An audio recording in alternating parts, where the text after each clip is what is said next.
All right, welcome back to the show. Today, we're going to be talking about a couple things. We got two lawsuits that are up for private arbitration, one for AEW and Ryan Nemeth, and the other one for Janelle Grant and WWE and Vince McMahon.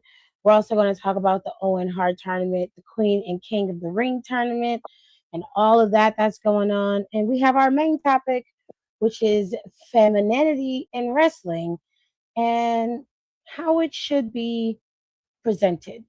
Because we got different people here, we're going to have different arguments on all sides. We got Donnie here, Alexis and Nicole are the OGs. So everybody say hi. And we're going to go into the tournaments first. Sup?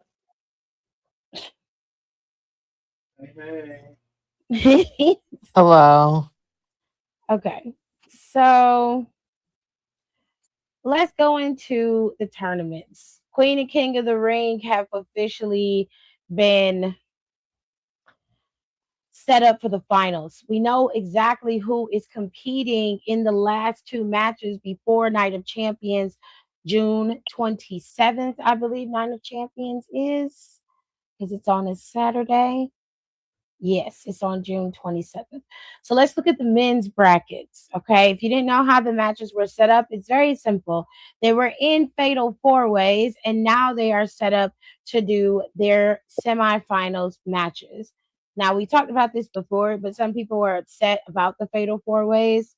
The fatal four ways was the smart way to go, in my opinion. You have less risk of injury.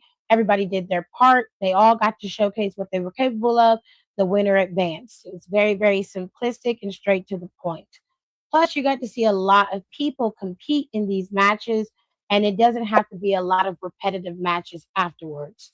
You can make it a one and done type of thing. Now, currently, the standings are as follows. Obafemi advanced in his bracket of the tournament. He went up against Penta, Solo Sokoa, and Carmelo Hayes. Dirty Dom advanced in his bracket. He went up against Braun Breaker, Trick Williams, and Damian Priest.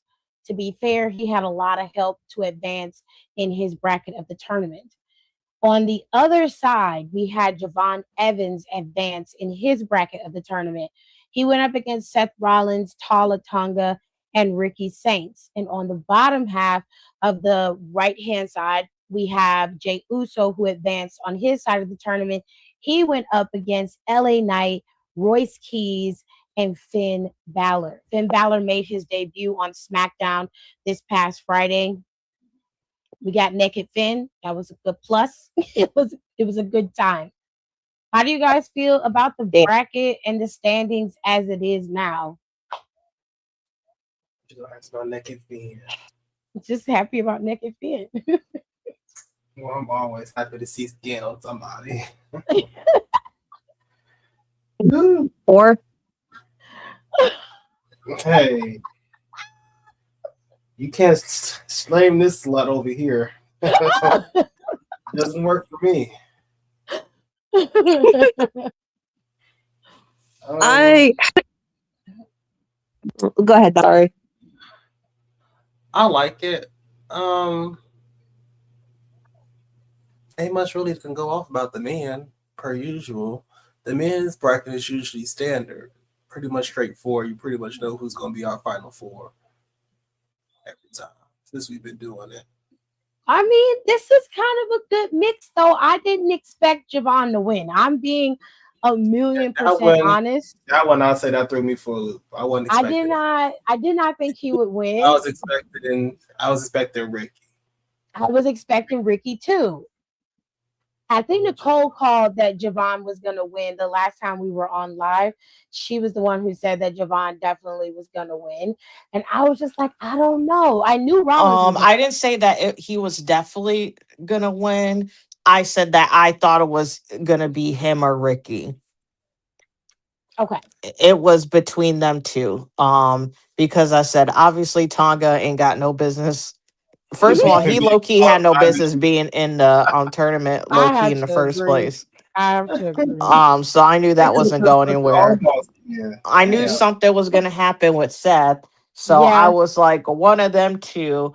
Actually, I think no, I did say Javon because I said I thought it was going to be Javon, but I wouldn't mind if it was Ricky. Ricky. Yep. I chose Ricky, and you were like, I think Javon. Javon was your number one pick, and Ricky was your backup.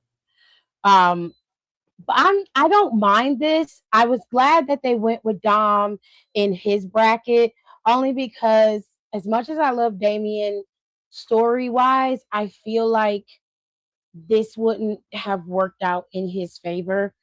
I like Dom being used because he's the bigger of the two in terms of stardom, and he won the way he should have by his whole crew cheating for him. So it's fine. I don't think that Opa Femi is going to advance past this. I think that Brock Lesnar is going to make sure that he doesn't. Um, I do think that Javon Evans is going to beat Jey Uso in advance in this bracket. My finals pick, it's going to be Javon Evans versus Dirty Dom.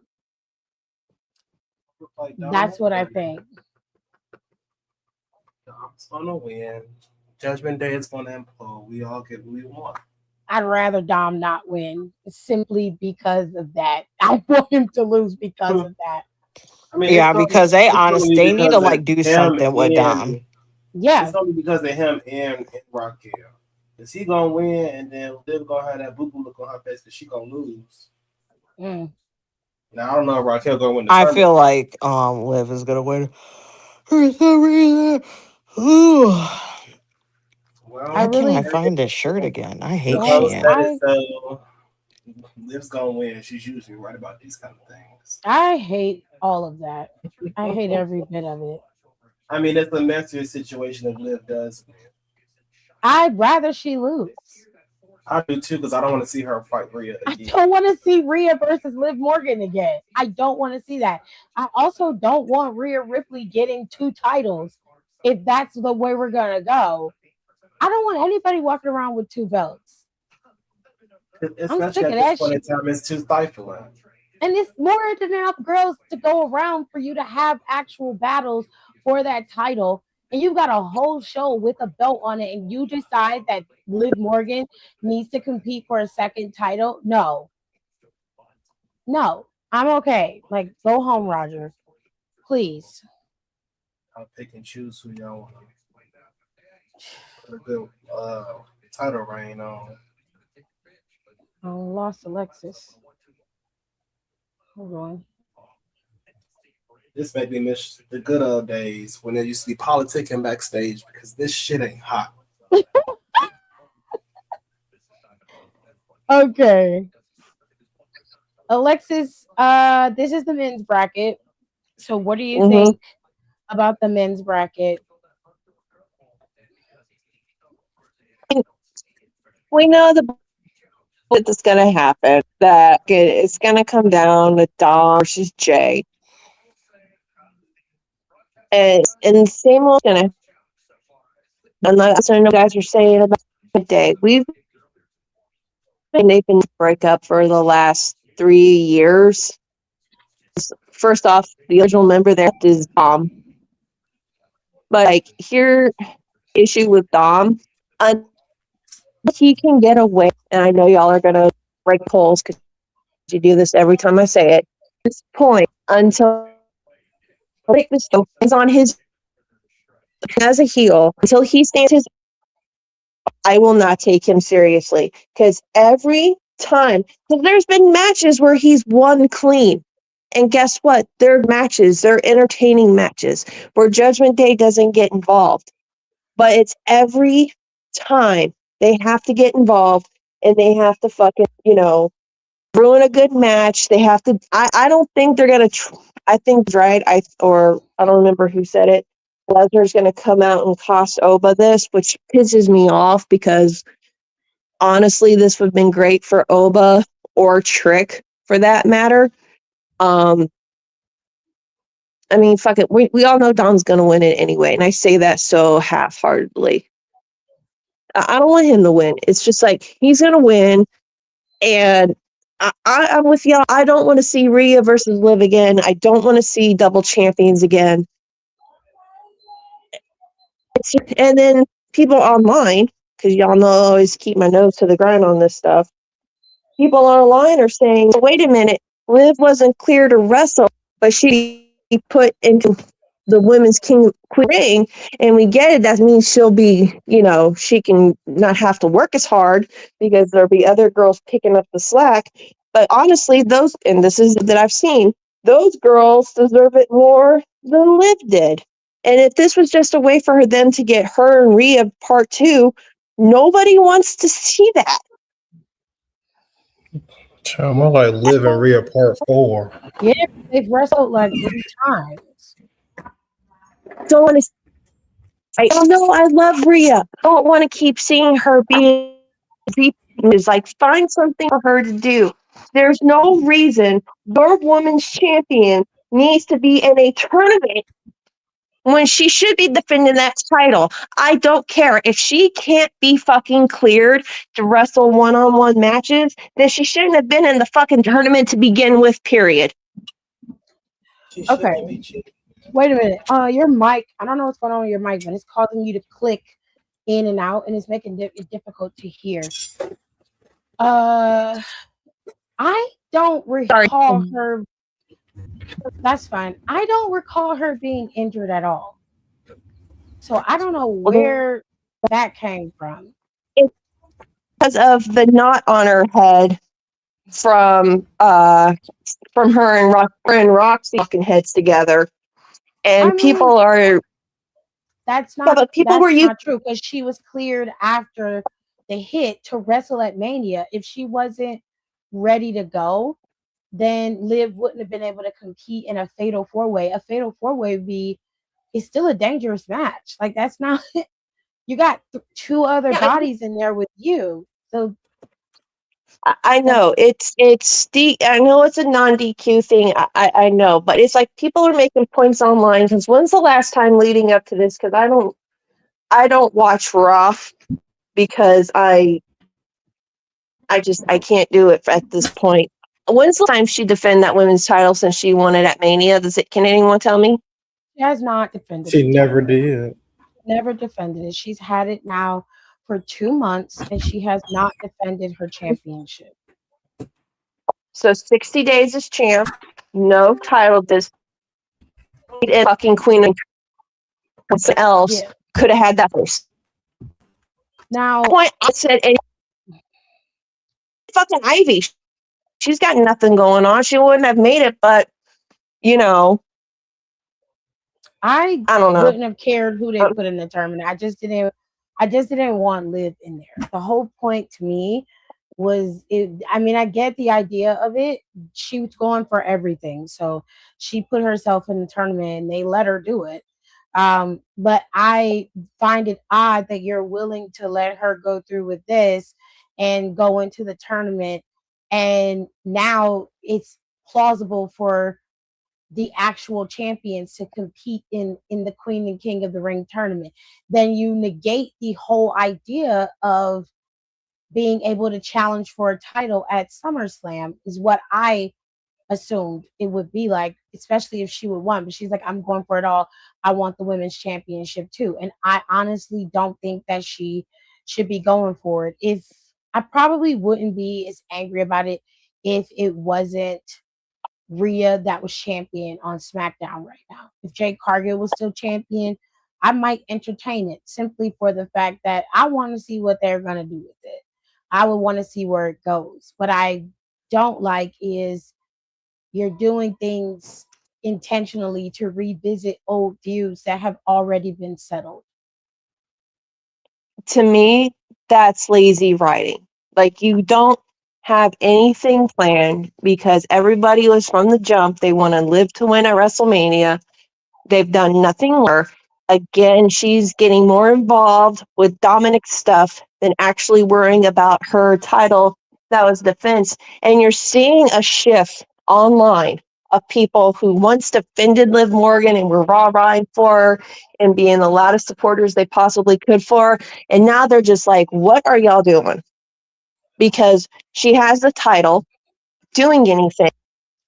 And like, I've seen a podcast, we're talking about this. They've never seen a woman or even a male champion that I can remember that was in the King of the Ring, because King of the Ring was always one of those things where it's like, okay, who's a guy that, and I hate to say it like this because Xavier was good at it, but who's a guy who's never going to move laterally in this company and we can give them something big to celebrate them, blah, blah, blah, that kind of stuff, right? Mm-hmm. I just don't like this shit. I don't like it. I didn't like it when they did it with Rhea. Because, yeah, people were like, oh, Rhea was under concussion protocol. Rhea was getting involved more with the men's stuff than they were with the women's. And this is the same thing that they're doing. If y'all can't think of anything for this woman to do as champion, find someone else to put that title on, because it's boring as fuck at this point. But you didn't think about plans C through Z. So here you go. This is what y'all wanted. Y'all wanted a champion. Now y'all get to have it. And now you're not happy about it. Welcome to the IWC. Jesus Christ. Okay. Am So what was that? I wrong though? No. But I do think that sometimes often there's a level of I don't know how to put it. There's a level of people taking things just a little too seriously. Liv Morgan isn't the reason why most of the things are happening. There are people behind the scenes, we know that for sure, that are instructing them to handle the things the way they're handling it. She is the one who takes the brunt of the heat. The reality of the situation is they did not prepare for Stephanie being injured as badly as she was. They thought that they could, continue this out and finish out their feud or whatever. But she was more injured than they thought. They didn't prepare for that. They didn't prepare for Jade when she had the title and Bianca's injury. Her finger is just now starting to bend, and it's not bending correctly either still. And she's pregnant. So they also pivoted. They pivoted really well when it came to Naomi abdicating the championship when she got pregnant, but they seem to not be prepared for a lot of things. Even on the men's side, they're usually not prepared for the risk of someone being out. It happened when Seth had to drop the title, and you saw what happened to the Vision. Every member of the Vision got injured in some kind of way eventually. It's just, they got to learn how to assess the risk better than they have been. And that's problematic because usually WWE used to be pretty good about pivoting. Even when things are wild in the beginning, they usually know how to change it and flip a story so it can be even bigger and better than it was before. But I don't know what's going on, but lately they haven't been able to do that. And they've been resting a lot on past relationships, past feuds, to get them by, and they're not building anything new.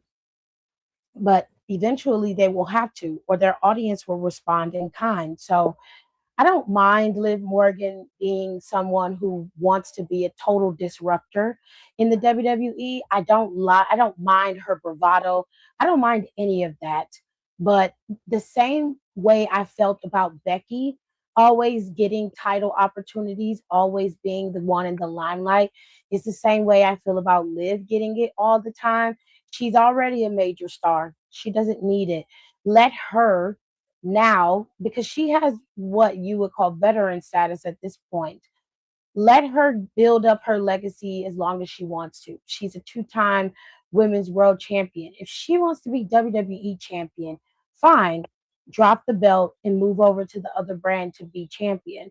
But to move into this space where they are now positioning her to also compete, it's going to open the floodgates for this to happen again. And that's the part that I don't like. I don't want to see people with double belts. That's not something that I want to see. Am I going to be like so pissed to the point where I'm not going to watch it? No, because it doesn't affect my life in any way, shape, or form. It doesn't bother me to that extent. I just want other people to have an opportunity to compete. You've got a good crop of girls. You've brought up majority of the girls from NXT, which very soon some of those girls are going to be coming up again. And you've got good, solid people there with great characters who could carry the brand the way it needs to be carried. There's no reason for you to do this. That's the only thing that I was saying about it. But to move to the women's bracket and not to rehash it, to go over it again. Currently, the semifinals stand as follows. We got Charlotte Flair facing off against Liv Morgan. Io Sky is going up against Raquel. Now, the way they set this up is Monday, Io will face off against Raquel, and Obo will face off against Dom on Monday. Friday, Javon will face off against Jay Uso, and you will have Liv Morgan facing off against Charlotte Flair on Friday. So I'm going to start with Don. We're on the women's bracket. Who do you think is going to end up in the finals?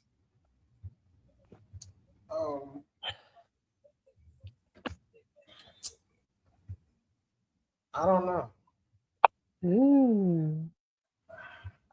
This one truly has me stumped. I know Io's not winning, but then again, she probably could. Yeah. Yeah. Because she's truly the odd one out of all the four. This one got you a little stumped. Yeah, I mean, either That's way it's interesting. going, Raquel and Liv gonna be fighting. Nicole, you got your brackets here. Who you think is going to end up in the finals? I think it's going to be Liv Morgan, unfortunately. Boo. And then Io Sky. I don't know, actually. I don't know how I feel about that.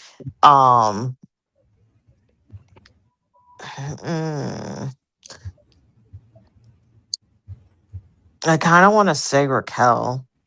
Really? Yeah, she deserved it.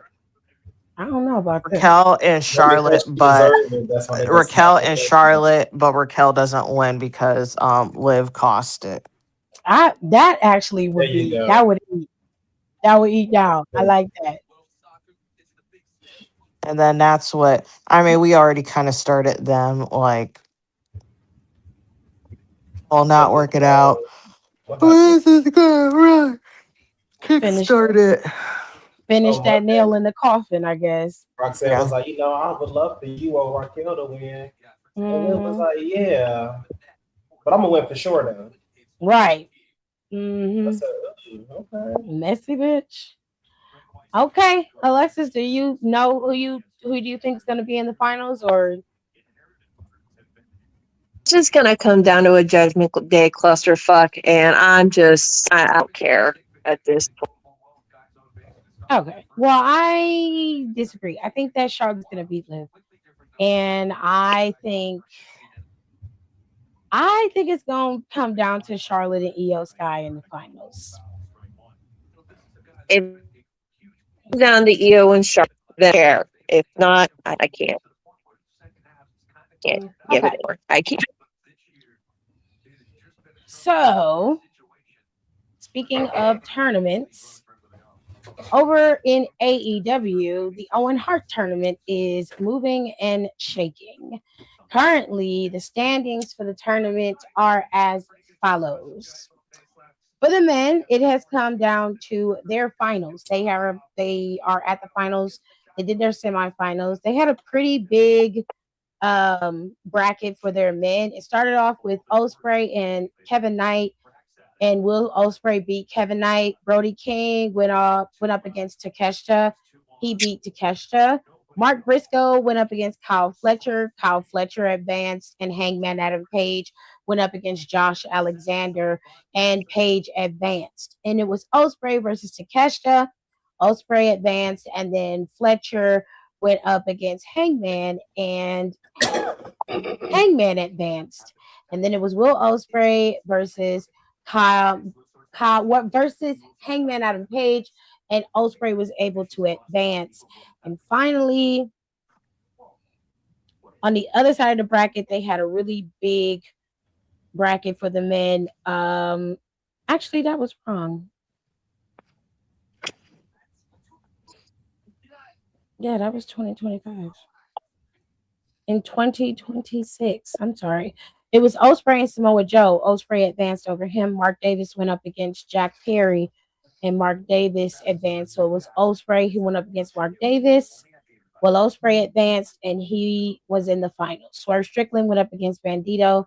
Claudio went up against Brody King, and Strickland advanced on his side, and Brody King advanced on his. Swerve and Brody King had their match, and Swerve advanced. So the finals, the actual finals, pardon me, is Will Ospreay versus Swerve Strickland. If you expect it to be anything else, you're crazy. Now, on the women's side of that bracket, you had Persephone going up against Hazuki, Mercedes Moné going up against Alex Windsor, Mina Shirakawa, I think that's how you say her name is. I'm sorry if I'm mispronouncing it. Went up against Athena, and Sky Blue went up against Maya World. She was supposed to go up against Sari, but like Nicole said earlier, something was going on with her visa, so she could not compete. Hazuki advanced against her match with Persephone, and Mercedes Moné advanced in her match against Alex Windsor. So, and Athena advanced in her match, and Maya World upset the world and beat Sky Blue. So it's going to be Athena versus Maya World and Hazuki versus Mercedes Moné in the semifinals. And those are supposed to happen sometime next week, I believe. And then the finals will be decided for the women. And this is all leading up to AEW and the Forbidden Door pay-per-view, which is supposed to have Stardom, CMLL, the whole nine. This is going to be on June 28th. Now, since the men's finals have already been decided, you guys can decide who you think is going to win. I'm going to tell you right now, I think it's going to be Will Ospreay, who's going to beat Swerve Strickland. But it'll be a great match nonetheless. But on the women's side, you've got two matches, and then there'll be a finals match at Forbidden Door. You got Mercedes Moné facing off against Hazuki, and Athena facing off against Maya World. Who do you think is advancing in those matches?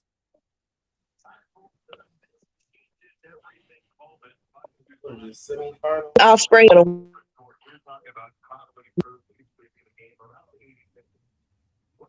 It's the semifinals for the women.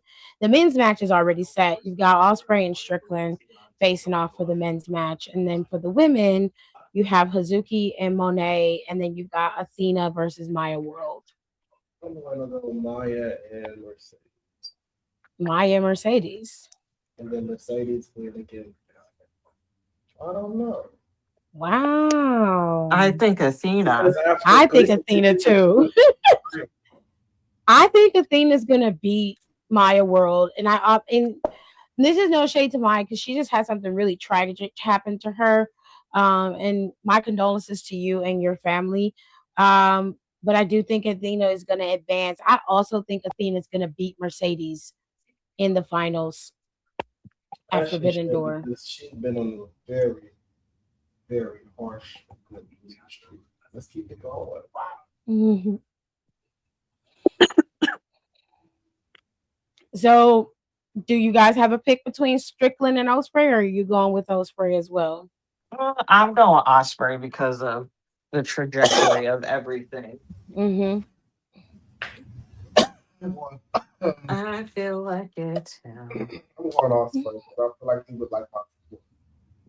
Fair enough. Alexis, you got a pick? Are you picking Ospreay too? I'm going with for the men, and then for the women down to the wire. I think I want to say Mia, but that's because I like her. So, Who'd you pick? You mean Maya? yeah. Okay. Sure. Her. Sorry.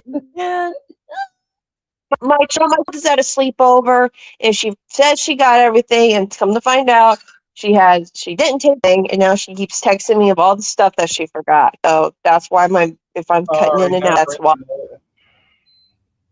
Okie dokie. All right. So there are going to be a few shows happening the weekend of June 27th. So on the I thought actual you said day. 9/11. I'm like, oh my God. No. On June 27th, you're going to have Night of Champions. It's going to be on Saturday. Everybody's happy about that. I guess this is where the finals of the Queen and King of the Ring tournament will finally, have their victor. These are the only matches that are currently booked for Night of Champions, and I presume that by next week that will change. I'm not sure how it will change, but I presume by next week that will change. With that being said, on Sunday, however, there's a heavy, heavy Sunday. So for some people, if you watch AEW religiously, then you know that Forbidden Door is going to be on the 28th.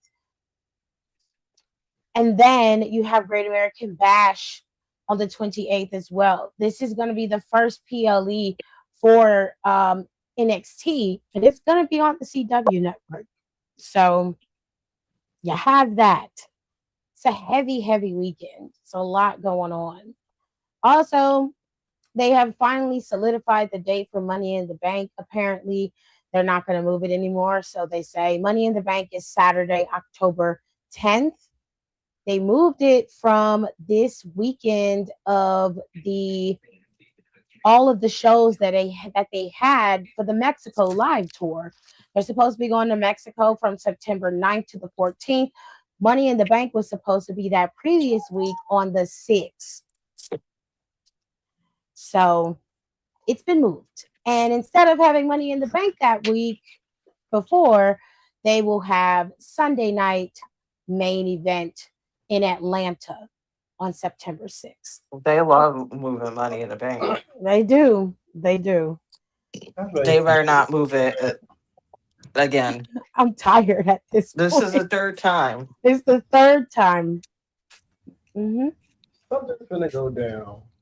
I'm not. I don't. Sure. I don't know. See it? I don't know. I don't like people. I thought about it real quick.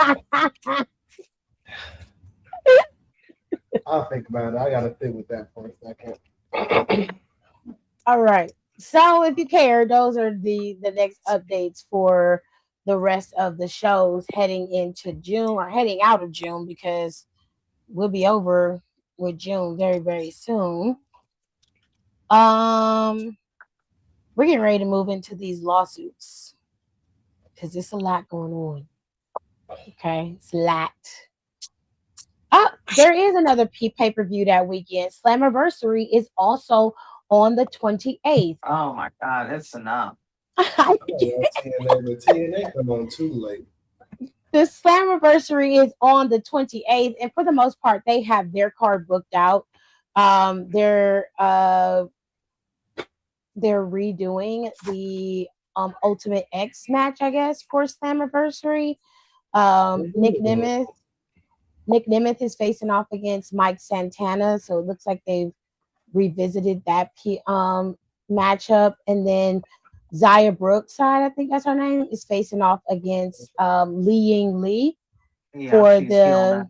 Yeah, she's a heel. She's facing off against her for the Knockouts Championship. Moose returned, and he's going to be going up against Eddie Edwards in their match. They have the Knockouts titles. They'll be defended. Rosemary and Allie will be competing against the Elegance brand, and they got a bunch of matches set up here.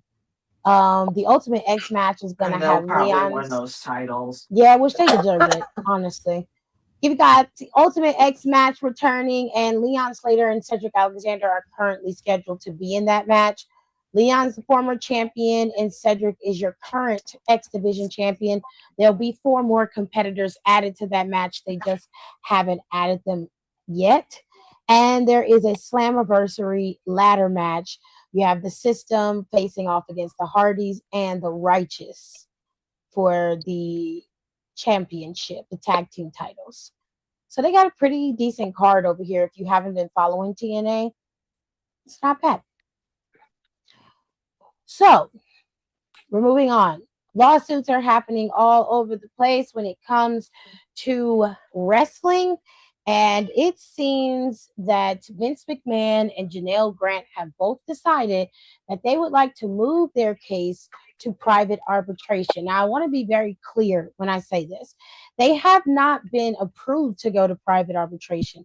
They both put in the request. The judge has to approve it or deny it. So it's still waiting to be approved by the judge.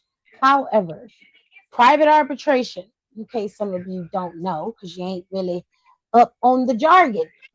I'm gonna help y'all understand. Private arbitration is pretty much exactly how it sounds. It will allow them to be able to have the conversation about the case without having prying eyes. So there'll be no media involved. There'll be no spectators. Nobody's be allowed in those rooms. It will simply allow them to have a binding alternative to a traditional court litigation. So sometimes when the parties do not want to have a public court system present in their cases, as an impartial third party, they will go to private arbitration. It's fully legal. Whatever the arbiter decides in this particular case is what they decide. It is binding by the parameters of the setup, just like any other court case, and they have to abide by it. However, this allows them to keep things private, which stands to reason. What are they trying to keep quiet that they don't want everyone else to know?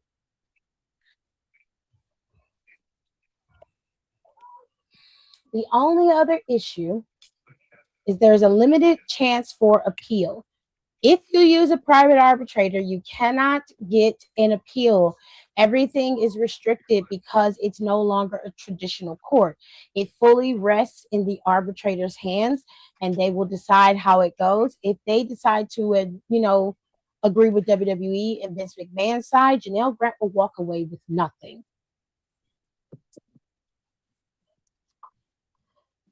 It costs a lot of money to file for private arbitration. It's very expensive. They have hourly rates compared to the courts just giving you a flat rate of court fees. And the clauses are mostly forced. It means that any consumer or employment contracts mandate arbitration, and that it limits your options to sue. This will come into play when we talk about Ryan Nemeth and his AEW contract, because that also is going to private arbitration. With that being said, there are some, pros to going to private arbitration. You get confidentiality. All proceedings are private. There are no public record of the filings or the outcomes. There's an expertise that parties can select as an arbiter with specialized knowledge of the actual case or in terms of the dispute, not necessarily the ideas of the case. And then the speed of the arbiter usually is designed to move faster than a public court doctorate would move, which means they will be able to get in, sit down, have the conversation. The arbiter will take a few hours to decide, and they will proceed forward from there. So now that you know everything that has to do with private arbitration, how do you feel about Janelle Grant and Vince McMahon deciding to move this case to private arbitration? I think it's smart because too many people are saying too many things about it already. Miss Grant's whole life has been put under a microscope by people who really should just mind their own fucking business when it comes to stuff about her. She came to the first thing we're trying to do is make her look like the bad guy. I think it's smart because this way, I don't want to say people are going to forget it, but won't cover it as much. And, we get to the point where look here, so she goes away. We can get this done because we got the other things to be worked out. You're not the only person filed a law against you. And it's the case for money because that'll disgusting and you can forever can get you. You can get.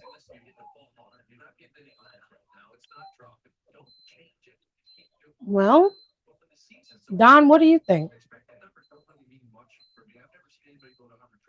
There's some shit going on.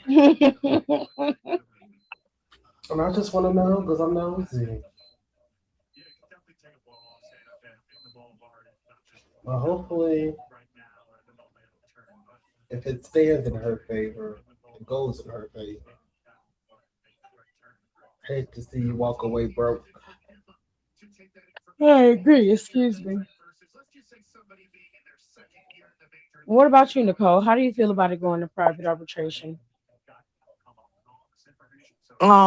I'm not necessarily super surprised. Um, because I think Alexis briefly mentioned it. I think not so people can forget, but I don't think Janelle has liked the amount of attention she's gotten. And then you do have those people out there who've said and have been saying awful things. Um so I think that's just a way to protect herself after all of this is settled. So Hmm. she can kind of so she I think so she's able to settle it and move on essentially.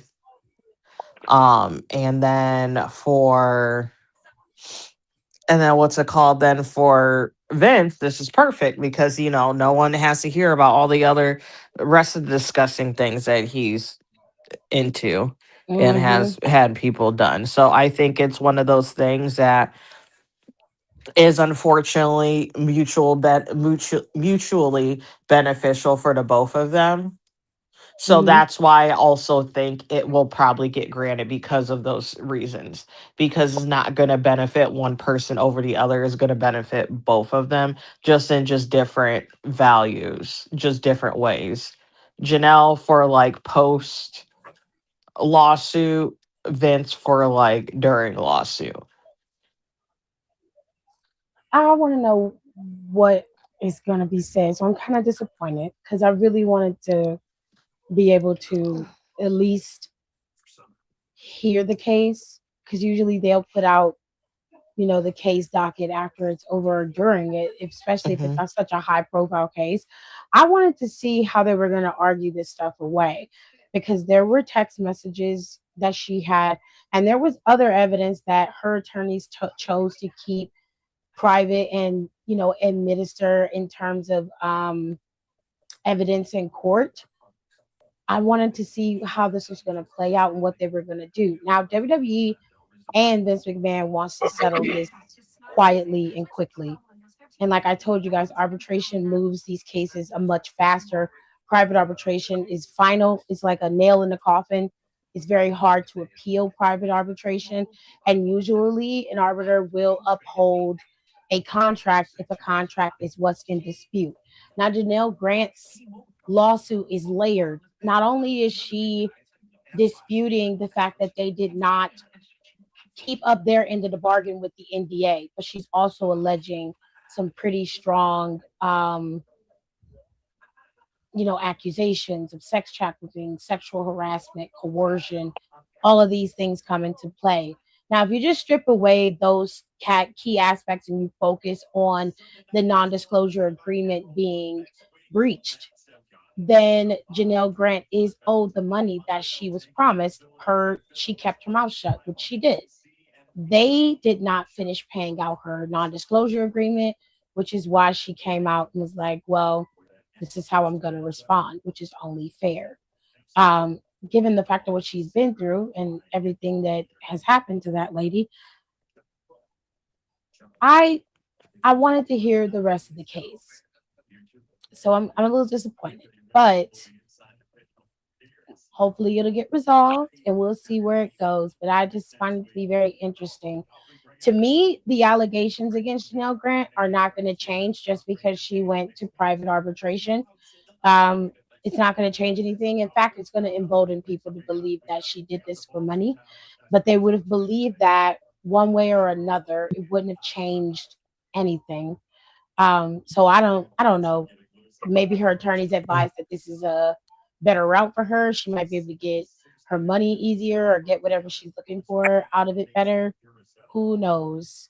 But I for think now, Yeah, and I also do think that they're how they are, that they think that they're pretty much gonna, this is a chance for them to settle. Hmm. So I think they will take that. Besides, even though like Vince and his lawyers would be like, blah blah blah, we're gonna fight this. I don't necessarily believe that. They necessarily want to, because you have to again drag everything out, even though that might be done in private, it's still being done, regardless of the rhymer or whether it's, all that nonsense. So I do believe they wanted to protect the amount that she might get, which is part of the reason why I do agree. That's probably why both of them agreed to private arbitration. If they kept it in court, that would be disclosed because it would be in public record. Private arbitration protects everything. It will stop people from being able to see how much money they actually settled for with her, and they would have to keep that part private. So I think that was probably her biggest motivation for doing it, is that all of that would be private, which is fine. Live your best life. I just wanted to be able to know what was going on because I'm nosy. But anyway, now, like I told you earlier, private arbitration, you usually they force clauses in private arbitration when it comes to employment and consumer contracts. They mandate arbitration that limits your options to sue. And this is how we're going to get to Ryan Nemeth, excuse me, and his situation. You see, Ryan Nemeth sued AEW for, and CM Punk. He is also named in this lawsuit. He has been sued for assault, for having a, what they call it, a hostile work environment. He sued them. The problem is he sued them in public court, and AEW's contracts mandate private arbitration. So Nick Nemeth agreed. Okay, fine, we'll go to private arbitration. But Nick Nemeth, well, Ryan Nemeth, I don't know why I keep calling that man that. That is his brother, so apologies. I'm sorry. Ryan Nemeth wants to go to California for his arbitration. AEW is like, no, the lawsuit needs to stay in Florida because that's where we have our mandates set up to arbitrate, in Florida. And Ryan Nemeth's like, no, I want to go to California. The reason why he wants to go to California is because California's labor laws are very much on the side of the laborer. They do not favor big business. They almost always favor those who are the working class. Okay. And they're they're very strict. really they're really strict. That's why, and if you notice this, which is even more gross, that's why a lot of content creator families have been moving out of California. Mm-hmm. So if there is a content creator family that you follow that lived in California and moved, unless they have a good reason, those aren't good people. So Because that is exactly why they left that place. the labor laws are very strict in California. Very, very strict. So Nick, well, Ryan, Jesus Christ. Okay. Ryan is trying to keep the case there because he can squeeze more money. He wants more money, and he knows that they'll almost always be on his side. This is one of the reasons why they operate as independent contractors in terms of wrestling. It is so that they don't have to adhere to labor laws. Okay. Now, AEW is not playing with him. Tony Khan and them put out statements, multiple statements, and they're like, no, we want it in private arbitration. He's trying to force us to have this in court. Our contracts have company secrets in it. It has the structure of how we pay our superstars. It has stuff in there that we do not want released. This has to go to private arbitration. So I was like, well, what's in the contract, Tony? I want to know. Let me see what's in there right quick. I just want to peek. I ain't gonna tell nobody. I'm just gonna look at it and see what you did in there. The problem is if it gets public, their competitors will be able to know how they pay their superstars, whether they pay them on a base level scale or they negotiate contracts or whatever. This will give them a leg up on how they can approach AEW talent and recruit them to their companies. And they don't want to do that. So they're very protective of the contract itself. That's why they're forcing Ryan to go to private arbitration. Ryan agreed, but now the problem is they can't decide state to have the arbitration in. Ryan is insistent that it stays in California, whereas AEW wants to have it in Florida. Just so you're clear, the contract mandates it to be arbitrated, and it is supposed to be arbitrated in Florida. So now that you have all the keys to the kingdom, what do you think about Ryan Nemeth's lawsuit against AEW?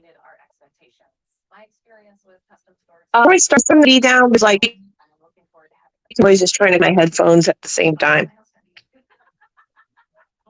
I'm sorry. What was that?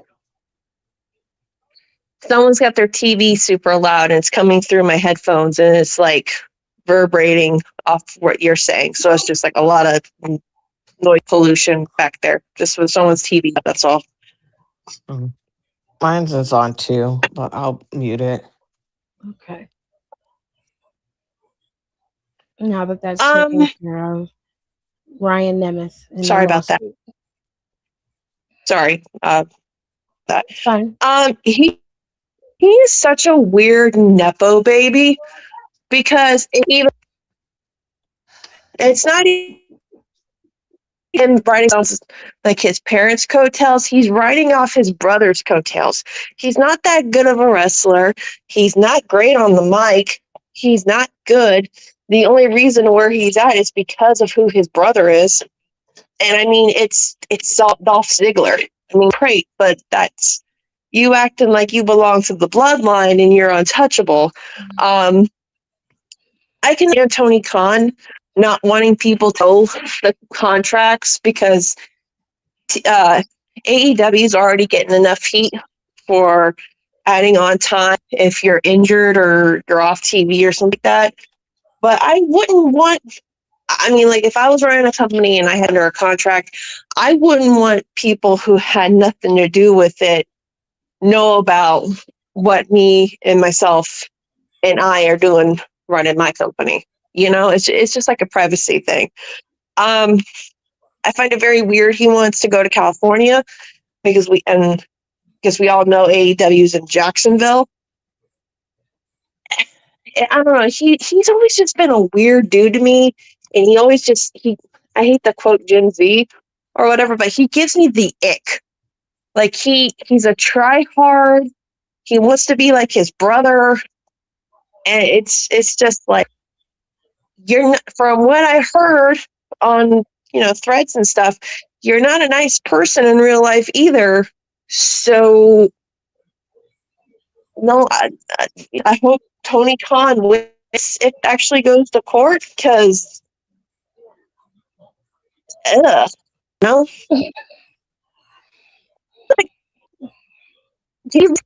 He can't even look the same. He looks like his brother via like around the time he was on the Spirit Squad. He's got the same shade blonde, same hairstyle, the same haircut. It's like, dude, you can't even do that anything. That is an old picture. That is one of his old AEW pictures, if I'm being fair. He went back to his dark hair. He still looks bad. It's like he's one of those guys who wants to be a wrestler. He's kind of like, what's his tits? The one Hart, Teddy Hart. Wants to be Teddy Hart so bad. But I mean, Teddy Hart's a piece of shit, but he's athletic and he's a good wrestler.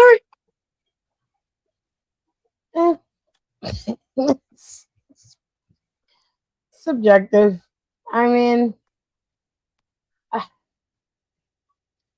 don't really have one way or another when it comes to Ryan Nemeth. I will say that him suing is based off of his own experience. I can't say he's wrong or right for that. The way they describe it, though, it just sounds like it was a workplace dispute between him and CM Punk, which happens often in even regular business workplaces. He alleges that CM Punk pushed him, which, all right. I mean, technically that is assault. Like, if you are gonna look at it through the eyes of the law, that is assault. But my problem is, if it was that serious, then you should have just had him arrested on site if it really meant that much to you. Um, but of course, he went the route that he went, waited, decided to sue after he didn't get what he wanted, and then this is where we are now. Um, I don't know, and I think it is a little bit sleazy to be trying to get it in California, where you know where your contract states you are based in terms of the company itself. You know full well that they're based in Jacksonville, Florida. You know exactly what's going on here.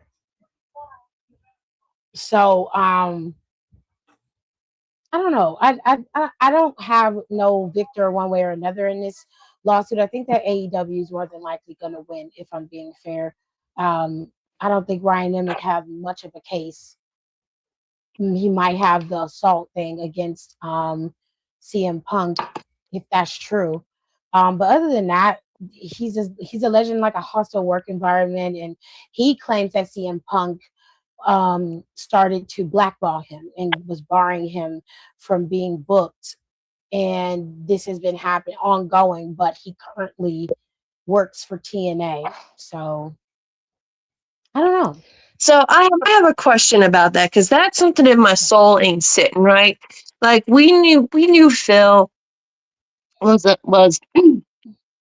was on some shit, especially with like everything that happened between him and Jungle Boy, and it was proven because videotape came out. I don't know, video showing my age, but footage came out showing that Perry was the aggressor, all that jazz.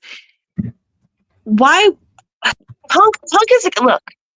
Phil can go around and piss off everybody. He's a Scorpio male. He's got very masculine, aggressive energy in his system. All male Scorpios do that. But if he was making it a hostile work environment while he was there and he put hands on you and shit, why are you waiting till 4 years later? Does this I don't know. But why are you waiting now? Because I don't think Punk has anything to do with this WWE, if that's even still a thing. But I don't know what he would have to do with that. I mean, if anyone's going to get blackballed, it's because of you, hon. Like, you bring this on. I don't know. Does it, you know what I'm trying to say? Well, he's saying, the way that the lawsuit read when I read it, he's saying that Punk is the one who was basically whispering in Khan's ear about him, which caused him not to be seen in AEW. This was what restricted his career. And then he claims that Punk pulled strings to get him blackballed on the indie scene as well, which I don't necessarily believe. CM There's Punk doesn't operate that way. At least from what I've seen, he doesn't. Now, can he be petty? Sure. But I don't think that Ryan Nemeth registered to him the way that he thinks he did. Is the best way I can explain it. Yeah. I also don't think that CM Punk was the aggressor, because we've seen him in scenarios where he could have been, where most people allege he was, and it come to find out that he wasn't. So, especially with somebody like Jack Perry, he's very ticky tacky with him. He was constantly, saying things. At least that's what we were told by the media. So we're going by what we know to be true in terms of what they've said. So I don't know. I do think that unless he has some valid proof that this has been happening, like, he would have to have proof. Otherwise, it's just simply hearsay at this point, and that's not administered in court. So he has to prove his case. And for someone to take the case on, he must have something that they can work or finagle into something for him. So I don't know. But Nicole, Don, y'all the last two here. What do y'all think about this case with Ryan and AEW?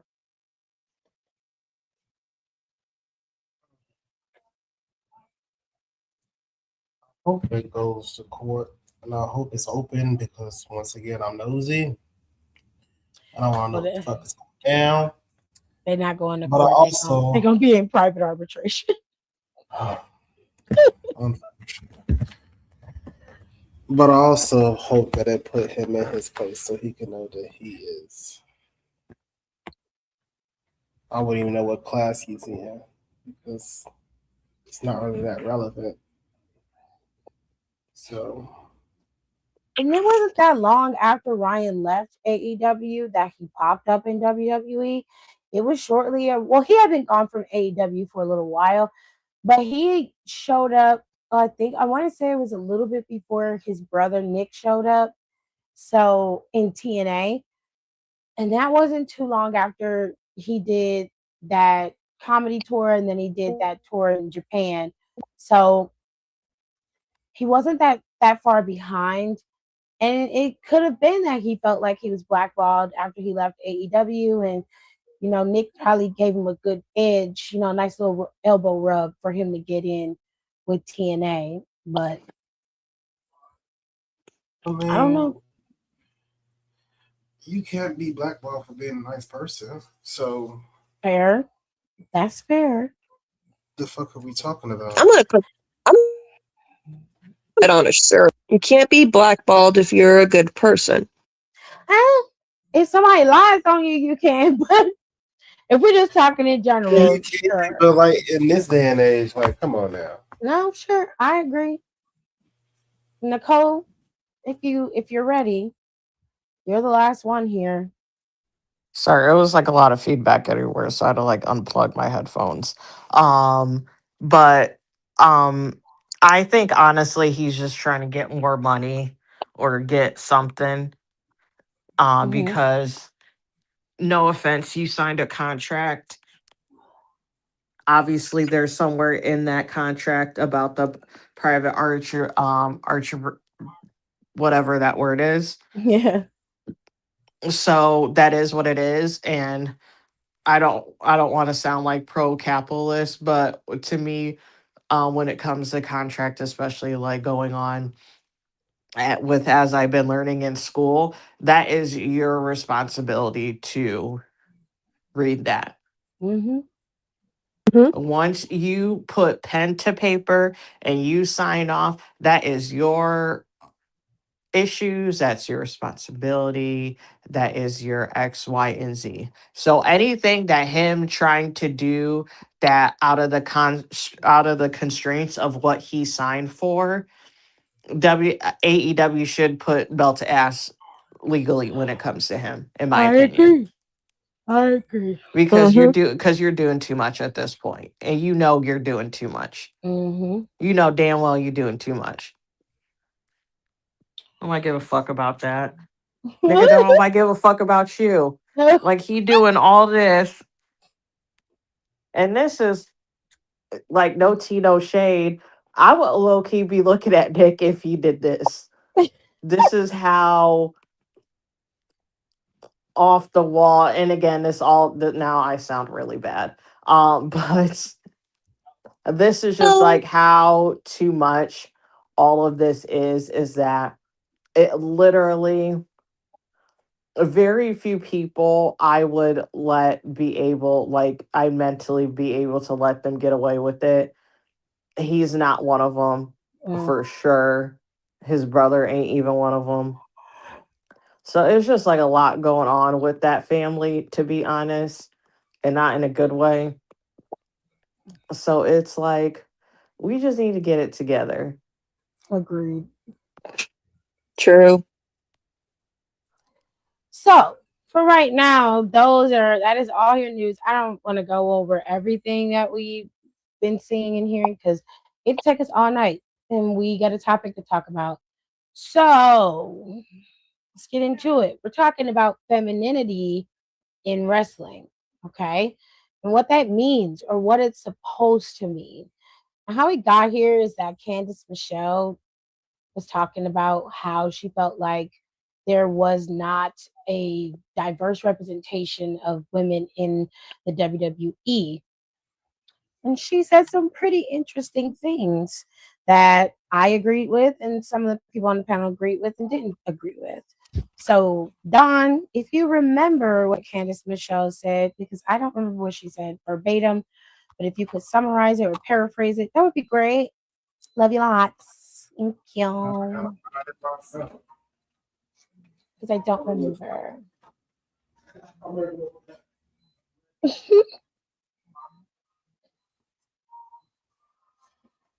Oh my gosh. We're terrible podcasters. I want you to understand that. We're horrible.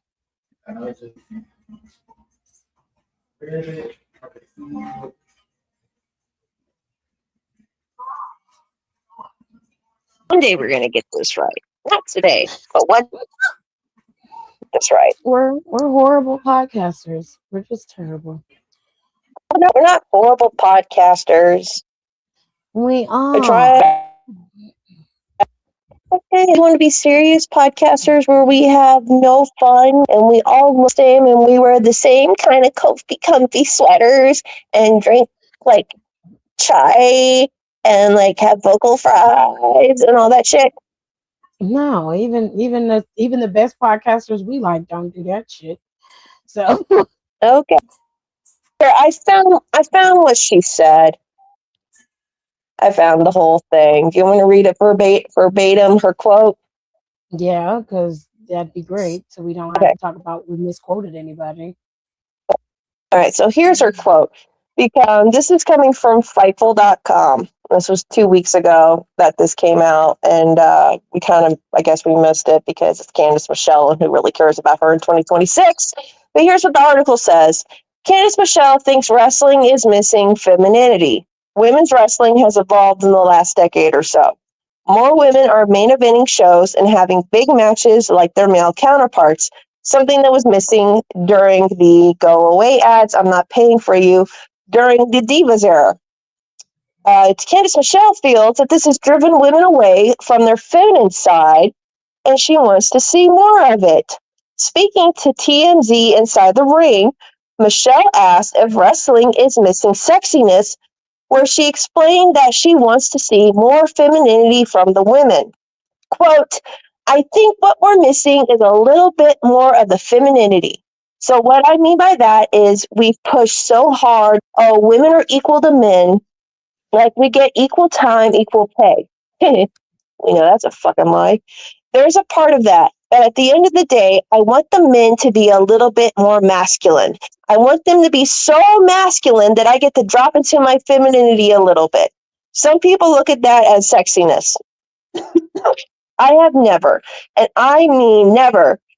I have never. I mean, wrestling has never shielded away from sexiness. If you look at WWE today or back then, or TNA today or back then, every woman almost is hot. Almost is hot. Mm-hmm. But I think there's just a difference of how a woman moves. Like, we don't have to do it the way a man does. We had this intergender tag team match not too long ago on TNA.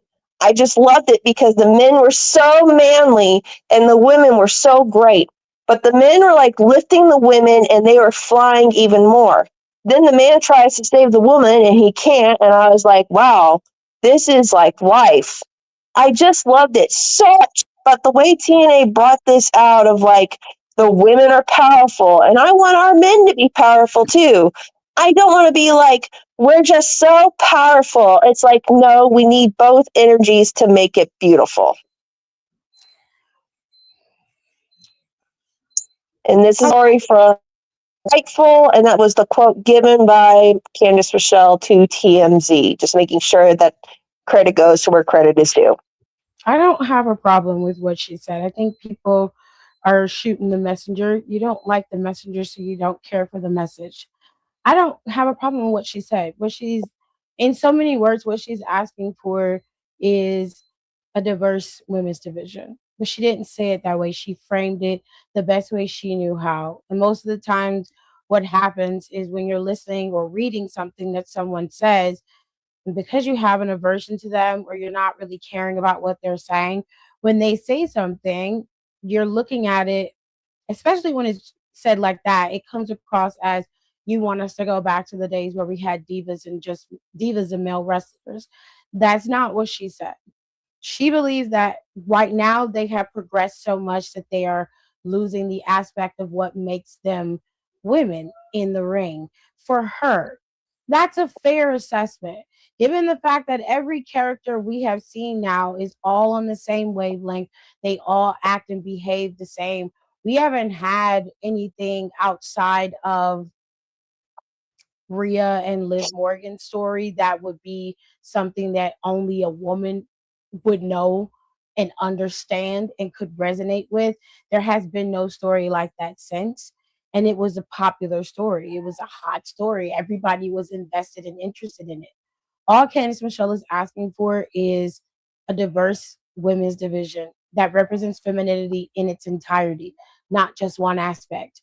I also think this is a deeper conversation because feminism always has to look a certain way in order for people to accept it. And I don't like that because we as women are not a monolith.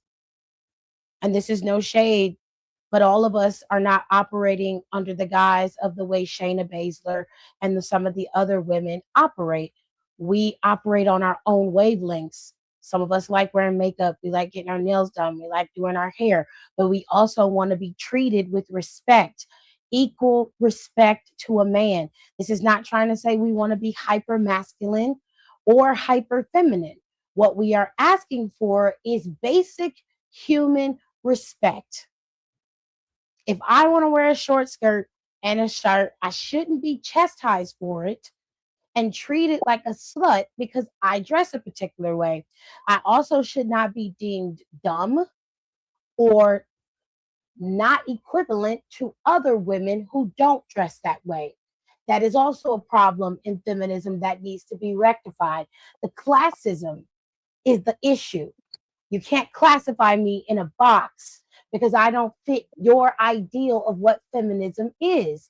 Feminism is not just you running around, and this is no shade, but let's go to the stereotype, okay? You not shaving your legs and not shaving your underarms and running around screaming, I want equality. That is another form of feminism, but it doesn't represent all versions of feminism. And it damn sure don't represent me because I shave my armpits regularly. I don't want no hair under my arms. Okay? I don't like it. And it's okay for you to be soft and still require some decency of respect. That is okay. All she's asking for is to have that level. That's it. Okay. To be on the game.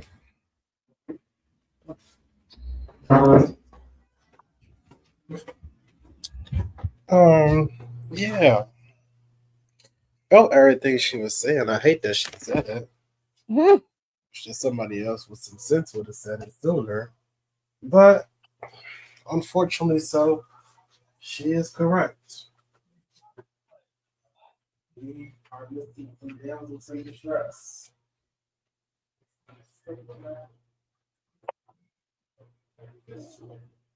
You're far away from the mic, Don. Oh. It's hard to hear you. Hold on, give me 1 second. Nicole, while we wait for Don, what's your take on it?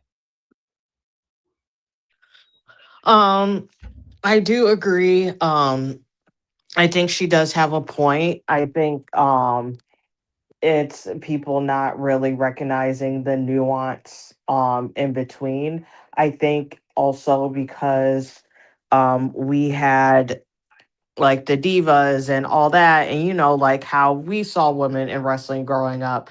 Majority of it wasn't great, but some of it wasn't bad. Yeah. But I think but also then going into the the big divas era when you talk about, and then it's like the unfortunate like LeBron panties matches and all that stuff and blah blah. And we're not not saying that we want to go back to it because no one wants to go back to it, but it's also showing like letting the woman like be girly. And I always use Maxine as like a good example, even though she does wrestle. Well, she hasn't wrestled in a while, but usually she wrestles like a little bit more, um, especially lately.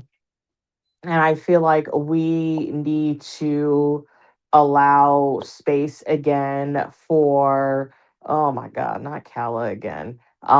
We need to allow more space for those type of archetypes, because especially since we're making room for them for the men's side when it comes to that, I Hmm. think we should be like that should be also be allowed to be a thing. And I think it's just everyone just wants to be like this badass, and it's like no tea no shade, but it's like there's a 5 million type of Rhea Ripley's walking around and variants, and I'm not saying like exactly like her, but that same mold is a dime a dozen everywhere within the wrestling sphere, especially the indies. Like that's like going to it's like literally going into Miami and not thinking you're gonna find a 5'9", 5'10" blonde with boobs walking around down the street. There's 5 million of them. So However, I think just needs to have like a more space to allow more variety, because we do have like the good, like I said, like it's amazing. And like, you love seeing the women who weren't necessarily like represented before, especially positively prior, but at the same time, the women who are like super girly and want to just do like, X, Y, and Z, because that's how they love the business and X, Y, and Z, and that's just how, you know, they contribute to it, then fucking let them. I think we get in, and this is like an issue, as like my general issue with like modern feminism, especially because I feel like white feminists has completely like taken it apart and butchered it to really benefit them, because you start going into a lot of the internal misogyny that is linked to a lot of modern feminism, especially when I would use, like, for example, I would use Megan Fox as a good example, would completely like destroy this girl. And then Megan Fox was be like, she would try to talk about try to talk about other things that didn't pertain to her looking the way she fucking does, because she can't help it. She can't help that she looks the way that she does. And I feel like there's a brand or subsect of feminism that wants to punish those women, and do punish those women. And they could be doing like absolutely nothing, just doing them and just like living their life. But I think um they get looked down upon and whatnot, because they are like they are like the beauty standard, or they are like a standard. I don't want to say the beauty standard, because I feel like that's also like none and void. I feel like there are standards of beauty, and I feel like those who fall in that spectrum of a more easily identifiable standard of beauty, I think the insecurity that is ingrained in us, and I mean like just especially like us in a women's society, is automatically switched on to be jealous. But when you're quote unquote performing feminism, you can't say that you're going to poke and prod and like tear this person down because you're jealous of them, because you shouldn't be, because quote unquote feminism. So you find other ways and sneaky ways about how they're not perform, and then you use feminism. So you use what you perform as that to degrade them and to bring them down on that aspect because you're upset about it. So that's why I feel like I agree with Candace, and I feel like this should be done more. But I feel like I don't know if that's something that's ever going to really change or really happen, like for us to like live in a thriving whatever world for and the people acknowledge it and stuff. I don't think that's going to happen because fans already have a hard time being able to like comprehend any other type of normal nuance, and this is another one of it. And I'm done for the time being. Well, Don, are you ready or you still need some time?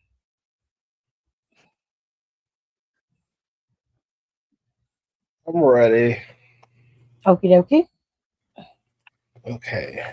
I was saying I hate that it came from her. Yeah, right person, wrong messenger. I do think we need like more damsel in distresses, just real girly girls. Not too many. Maybe a good 3 to 5. And just like old, I don't want to say old traditional wrestling, but like old traditional wrestling. Some of them don't have to wrestle. Some of them can be managers. We're still missing it. It's more than just, excuse me, the alternative girls and the strong girls and the good wrestling girls and the sporty girls. Or is the girly girls that just go get their hair, nails, and makeup done, then go shopping? Who happen to wrestle but can tell a good story.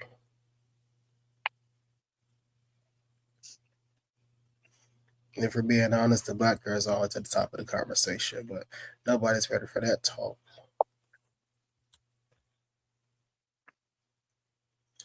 But that's all I have to say. Well, Alexis, you're the last one. So, what are your thoughts? You know what one of the best things about being a woman is that we don't have to stick to one way to feel feminine about ourselves. If you want to go get your nails done, you want to go shopping, that's, whatever. I don't care. Because what I think is feminine and what someone else thinks is feminine is maybe two different things. And trying right now to teach my daughter who's going to the pre-teenage years, find what makes her feel good about herself. If you feel good to yourself, dress like how you dress and how you act, that's feminine to me, because that's the point where you're like, this is who I am. I don't give a shit about who I'm trying to impress or anything like that, because people who like me will like me for me, not me putting on an act if this is who I really am. Okay. I just find it very weird that she had to even say anything, because there are women who, like, look, women actually do wrestle. And we have talked about women becoming managers. Managers are a dying act, but you can't have women on TV. Look, you can't have women on TV promoting them under a wrestling thing and them being helpless. Okay. Like, you can have female wrestlers, but do it like how Nancy used to do it. Get in the ring ropes. Don't be helpless. Get on the ring. Use your nails. Gouge the guys out, the eyes out. Grab ankles. Do stuff like that. Get involved. Because Zelina Vega was doing that stuff. I consider her a very feminine looking woman and feminine overall. And she was out here, her Quraning guys when she was managing Andrade when he was in WWE the first time. Every woman isn't strong off rip. I'm sorry? To every woman isn't strong off rip. That's not everybody's reality. And you have, at some point, you have to be weak and then build up a courage to then become this strong person. And Maxine has fit that. Maxine's totally done that. She hasn't wrestled, but she went from being a manager to having this whole training arc with Alpha Academy. And then when she wanted to get more. Who's going to be next? So I don't know, because so we can have another one. No, we can have more, but all I'm asking for that if you're gonna play a girly girl or if you're gonna do, a soft feminine character, because if that's a problem where people can't come up with that or writers can't write it, then we have a problem. To me, I think some of the most beautiful women on the roster are feminine. I think Bianca Belair is feminine. I think fucking Rhea Ripley is. That's the best thing about wrestling. And it's not just in WWE, it's across the board. There are beautiful women. Times have changed, and we don't want to see someone being, it's one thing to see them being like, I'm not going to take this shit anymore, and they become, they stronger, they take it out.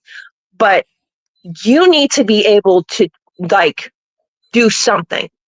Don't just stand there and cry and look good in it, because we need to be entertained. And as much as I love Miss Elizabeth, God rest her soul, someone like her would not be able to work. And it's not because of the way her character is or how she looks, is that we need people to get involved. I disagree. I would be entertained by somebody I think a character like Miss Elizabeth, if she eventually decided to get involved, yeah, that'd be fine. But if you had something like that right now, how you could make that work? It's not, I don't think that it has anything to do with beauty. Beauty is in the eye of the beholder. That is subjective. Everybody has their own form of beauty, right? I think the issue here is that you guys want it to be a specific way. And the problem is that everybody doesn't get represented in a specific way. And we end up getting pigeonholed into what we are now because that's what you're asking for. And then you get mad. You say things like, well, we don't have enough. There's nothing going on. I'm bored with all of this. It is because you are having people wrestling for one goal, and that's just to be champion. There is no nuance to your character. There's no fun in it. The reason why Blake Monroe works the way she does, it has nothing to do with the way she looks. It has everything to do with how she utilizes her character to fit in certain places. She could very well be that hybrid character that everybody is looking for, which I believe she already is, and that is where she is leaning. It's not really based off of how you perceive them to be presented. It really is a worldwide goal. You want somebody and people that is going to be well-rounded. Why? Because they need to be able to mesh with other people. Not only that, but you want to be able to represent the world as a whole. And this is no shade, but I don't see myself on TV at all in any capacity. There is no woman who looks like me.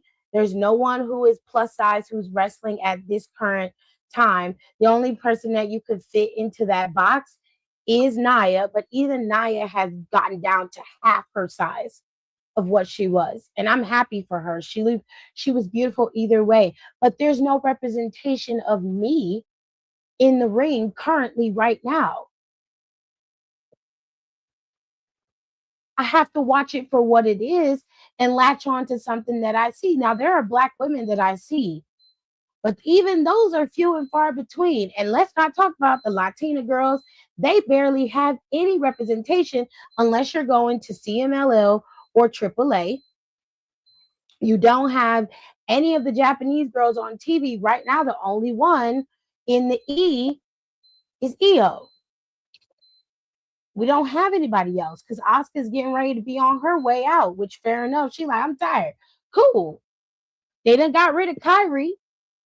So there's no more Japanese representation. There's no other Asian representation in the either. The dominant representation is white women. That is what we're seeing currently right now. And even their version of representation is much more diverse, but it isn't to the point where we see the varying of characters. We are stuck in this idea that if you are feminine, that somehow regresses us back to the divas age. And that's not necessarily true. You can be soft. You can have that Miss Elizabeth or woman style character if you want to be a manager and then maneuver into being a wrestler, or you can just stay a manager. I find it to be strange that the women have to stay in the box, and then they can't stay in their wheelhouse. They have to move because that's not something that you want to see. But you didn't have that issue with guys like, I don't know what, the Hart guy, the one with the mega horn that used to run around and be a manager. You had Dude Love. I mean, not Dude Love, but you had Brother Love. Bruce Pritchard's old character. They didn't move out. Paul Heyman hasn't done shit. Okay, he hasn't done anything. He is a manager, and he has been that way his entire career outside of him booking in ECW. So I don't understand why do the women have to move into bigger and better spaces. Why can't they just be what they are? If they come into the company as a manager, they're a soft feminine manager, they interfere how they interfere, whatever. Why do they have to then move out and do something? Why can't they just be that? Because internet culture, especially with the wrestling thing, it's never good enough. You could have a woman who can wrestle, who can be a manager, who can be that feminine person. And I hate to bring sex into it, but we know it's true. All four of us fucking know it's true. A man can come out there, be the most default looking creative wrestler, musty as hell, doesn't keep up with his looks, and he'll have everybody behind him. Zero personality. He can be shitty on the mic, but there will be people defending his ass. But because it's a woman, we have to work 20 times harder. And if it's a woman that's not white, y'all have to work 75% harder than us. That's what it comes down to. It's just nothing can ever be satisfied. I don't like the way she said it because it low-key pissed me off when I first read it, because I'm thinking, why are you even commenting on this? Because I get it. The divas didn't get their fair shot when it came to their time. But also at the same time, a lot of y'all didn't know how to wrestle. And this is the thing. If it comes down to it, I don't care what they look like. Just be able to entertain me. That's what matters to me. Because if you're just going to sit there and stand there and be dumb and not do shit, then we're going to have a problem. I don't care about how women look. And if anything, I was thinking about this today. The reason that soft feminine, because I know for a fact there is no way I'm soft fucking feminine. Okay, I will fight a grown ass man. But like the way I was thinking about it, and Don mentioned this when we were talking about this in our group chat, and I think he said it here, where he wants the girls who do the nails and the hair and the clothes and all that. And I was thinking about this because we talked about fashion for a little bit yesterday. I think a lot of that has to do with today's culture, especially like the new generation coming up. Like sorry, Gen Z, you're gonna have to take the hit on this one. This generation looks down on women just wanting to be a woman. And like, because you always see on threads where it's one woman who's like, why don't you girls go get your nails done? If you don't have your nails done, you're busted. And it's someone like, well, I work in the hospital, or I'm a surgeon, or I saw when she goes, well, Rebecca, I would love to get my nails done, but I'm busy digging up dinosaur bones in the middle of the desert. Like, it's just like, why is this generation trashing people for liking pink, for liking this kind of stuff? I don't care. Again, I just want to be entertained. But seeing how a lot of the girls are right now, when it comes to makeup or clothes or how they do their hair. They're all clones of each other. There's nothing different that stands out. And you're starting to see that we're starting to see that in wrestling because a lot of these girls who are coming up from NXT, they all almost dress the same. They have the same makeup. Their faces look the same, like their little pinched ferret faces pulled back. They have like almost the same hairstyle. And it's like, if you can't figure out anything to set you apart, or the writers can't come up with anything, then we have a problem because there's nothing about you that is standing out. Like, what was it? Fatal Influence, Toxic Attraction 2.0, whatever their name is. All them girls, and I'm telling y'all, this made me have to do a double take. I was watching a clip on Instagram. All three of those girls came out. All of them had the same damn ponytail, the same makeup, and almost the same outfit. And it wasn't even ring gear. It was like, actual clothes. I'm like, I can't tell any of these girls apart. And if it wasn't for JC having darker hair, I would not know that was JC. But they all look, and it's just like, what'd you say? So wouldn't that be the point of being a unit? You can look the same. The Riot Squad was a unit, but they all had their different looks. But that's their aesthetic. Mm-hmm. Because you could say the same for Jay, Cargill, B-Fab, and Mishan because they all wear colors. But they still have their own identity in the group. You can tell the difference between Jade and obviously but sometimes they don't wear matching gear. Their outfits don't match, but they have a cohesive theme amongst each other. But I mean, we used to say it all the time about toxic attraction. Sometimes Mandy will come out there and the rest of them will be in a totally different gear, especially if they was wrestling together as a group. We say it all the time now about some of the other groups that don't have a cohesive theme. They're not cohesive together. So my thing is, when you say things like the internet isn't gonna let them do it, I disagree with that. I disagree because I feel like it's just it's a small section of people that are gonna bitch about it. Very small. But because everybody latches onto the negativity, immediately the conversation will shift from what it's supposed to be, which is, okay, let's talk about this character or let's talk about what they're doing. They will immediately focus or hyperfixate on, oh, well, she ain't nothing. We don't like her. Da, da, da, da. We, as a society, operate under the guise of this is what reads as feminine to us, and then this reads as a weak woman. And sometimes those things intersect. And for whatever reason, a lot of people place their personal feelings, project that onto what they see on TV. And that's where the problem comes in. If you have your own traumatic issues with this particular type of woman that you see on television, it's unfair to then turn around and say, oh, well, that I don't like them because they don't represent my version of femininity.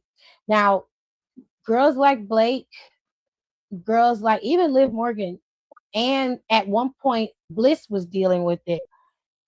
It always came down to how they looked. It never was about whether they were good wrestlers or you just hated their character. It always comes down to how they look. The same thing comes when it comes to Tiffany Stratton. Now, I've heard many different versions of why people don't like Tiffany Stratton. I'm not the biggest fan of Tiffany Stratton myself, but I don't really care enough to have a conversation about the femininity of it. A lot of people lump her, Blake, and several other girls in the same category because they represent that pretty blonde aesthetic that most people go for. And we know that that obviously is a big thing because look at how they pushed Tiffany when she got to the main roster compared to how, let's say, Lash Legend got an opportunity on the roster, or when you look at even Zelina Vega, when she came over from NXT with Andrade, it wasn't an easy road for her in any capacity. I'm saying all that to say this. When you start to think about femininity and your mind is constructing it to look and see it a specific way, then you have to start dealing with your bias first before we start to have this conversation. Because what happens is you tend to project your personal feelings onto a conversation that requires an unbiased thought process. Everybody is not going to perceive femininity the same way that you are. And all women do not need to be represented the same way because we are not a monolith. We are not supposed to be one particular way. That is not normal. If you are only going to see a bunch of women coming out every week and there's no nuance to it, think about what I'm saying. When you look at contrast of storylines, right? And you look at how Roman Reigns literally has multiple storylines lined up for him where he could be champion for the next 2 years, never drop that title, but have storylines with at least three men currently on his own roster and a full family blowout before he ever defends that title again. Okay? And you look at the women's division, it is not even close to that. There is no storyline amongst all five belts from the women's tag team titles leading up to the main event titles, right? There is no storyline that even comes close to Roman Reigns' storyline. And we're not talking about it being a family legacy. We're talking about something that would actually be something comparable that would work in terms of parallel in booking for anything, Mania, SummerSlam, anything. There is nothing there like that, not even close. And it's not because they don't have the capacity to do it. It's because they're lazy and they're choosing not to. And you can't tell me that, oh, well, Roman's bigger than life itself. Yeah, sure, whatever. But you also have big women on your roster who could be creating something. You know what would be something that actually would rival his story? Judgment Day imploding because the girls are going at it. Mm-hmm. The story would move itself. You already have it built. You got Roxanne there doubting herself, but they're moving a little slow with making it work. But you have it. You have this story. You've got two, count them, two potential main event matches with Liv Morgan and the two women who flank her. But you choose instead to throw her into the Queen of the Ring tournament to do whatever you're going to do with it when you didn't have to go that far. You didn't have to go that far. It doesn't have to be like this, is what I'm saying. And even if you're looking at it, look at the aesthetic of Judgment Day. All three of those women represent three versions of what femininity could be. Raquel is not overtly feminine in how she moves and how she operates if we're going by societal standards of femininity. She's a bigger woman of a bigger size in terms of height. And most people don't look at her that way, but she's a beautiful woman in her own right, as are Roxanne, and so is Liv Morgan. Liv Morgan would represent the most feminine of feminine girls in their group. Roxanne would be the next, and then you would go into Raquel if you're going to do it by societal standards. All I'm saying is you have the ability to do what needs to be done, but they choose not to. They don't make the women a priority in that regard. Taking it back to femininity, though, when you're looking at how the women's division is set up, Rhea Ripley is put up over everybody. She's put at the top of the list. Then you have the girls like Tiffany Stratton, you've got Bliss, you've got Charlotte, you've got Jade Cargill. And since we're talking about femininity, I want y'all to understand something, right? So I posted on my stories about Jade's wig coming off because it was funny. I didn't post it to be disrespectful, but it was funny. It was funny. It was a funny clip. It was a nice little kiki moment, right? When you are now taking it to the point where people, especially men, because there's it was a man that I saw, two very separate videos. One of them I think Don sent in a group chat, and the other one was done by I think like somebody else who does those think piece dumbass videos. But anyways, this man basically said that Jade Cargill losing her wig in the ring she needs to go ahead and be bald and be a bald villain.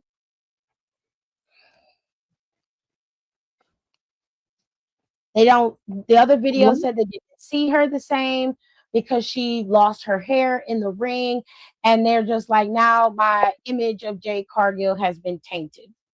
Because I feel bad for her because her wig came off. Wait a minute. Are you talking for real? Yeah, I saw another YouTube video where they were having a full-on discussion about Jade Cargill's hair on Twitter. The first thing I typed in on Google, I typed in Jade Cargill for a picture of her to post with my video, and the first phrase that came up is Jade Cargill wig. So we need to have a conversation about femininity in that regard, because I distinctly remember Jada Parker's ponytail coming off in the ring when she was wrestling in NXT. Mandy Rose's ponytail coming off when she wrestled in my favorite match that she's been in, which is in that Elimination Chamber match for the tag team titles. Her whole fucking ponytail came off. They had to throw it to the side of the ring. I distinctly remember Ruby Riot's hair coming out during her match. Just the same. It was everywhere. It was all over the ring. The ref had to keep taking it out of the ring as the match progressed along. I distinctly remember JC Jane having boob length hair. Now she got 30 inches of hair in her head that don't match her current hair. You can tell that she has extensions in her hair. The same thing goes for Bliss. Alexa Bliss, you can see her tape ends a mile away. Becky's another one. Lana had her extent her little. Lana had her braided bun off her fucking head. You saw it flying in real time. And Nia Jax had her wig slipped one time when she was in the ring. Sasha's wig got split. Had the great G grab it. And they had to have Asuka cover her up. They had to have towels come in to cover that child's head because her wig was split because somebody overplucked the wig when they gave it to her. It got Can I do but nobody, but the difference is between all of them is that Jade Cargill is black. The rest of them are either racially ambiguous or white. The problem I have is that I don't see nobody doing think pieces on their hair, but they are doing one on hers. Now, how do that make sense? And I don't understand how when you just because you black and you wear wigs, that automatically makes you bald headed. Bitch. I'm gonna do a quick little ASMR real quick for the unwashed masses. Okay. So just to let y'all know, a lot of those women, and I'm gonna throw in some of the dudes too, that ain't their real teeth. That ain't their real hair length. That's not their real hair color. That's not them real titties. Okay? Because you know why? They want to look good for TV. That's why. Don't be mad that Jade Cargill has better wigs than you have actual hair. And if she wants to wear a wig, I'm not going to argue with that woman because she scares the shit out of me. So why don't you wash your ass and actually wash your hair so it's not so greasy, and maybe try to get fucked every once in a while. And then maybe you can go touch some grass. Who knows? Maybe you'll find a boyfriend. You'll find a girlfriend. You'll find whoever. And you'll find more important things to worry about than a professional wrestler who's on TV and making more money than your broke ass will ever make in an entire life. End of ASMR. Thank you very much.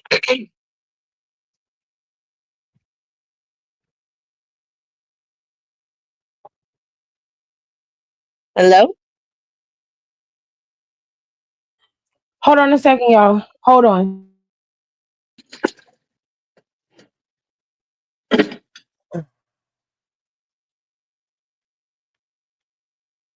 Did we die?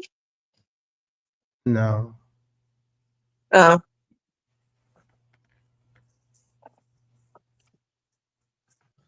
Yeah, y'all are tripping. Boy, next time, glue that shit down. Please. I can't with you, Don.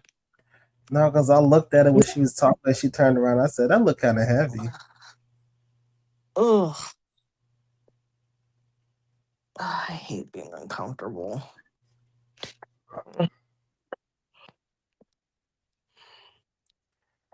The story of my life lately. How are you feeling after? It's been a week now, right? It's been 2 weeks. I'm Holy okay. Like I have like my aches and pains, but I'm still not 100%, which um is expected. Um, I it don't know. sucks. Yeah, just trying to take it day by day, I guess.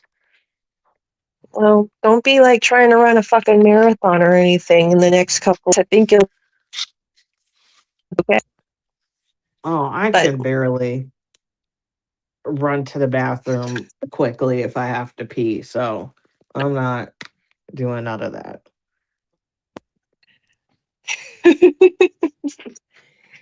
No, like it's actually really bad. Like it's one of those things, like especially if I'm laying down. Um oh, when I feel like I have to pee, like I need to go. ew, Like, that sucks. yeah. Or any type of bathroom at this point in time. Like I gotta start making my way there. Making my way downtown. I gotta go. Fuck this whole hernia shit. Do do do do do do Yeah. do. Sorry. My bladder has been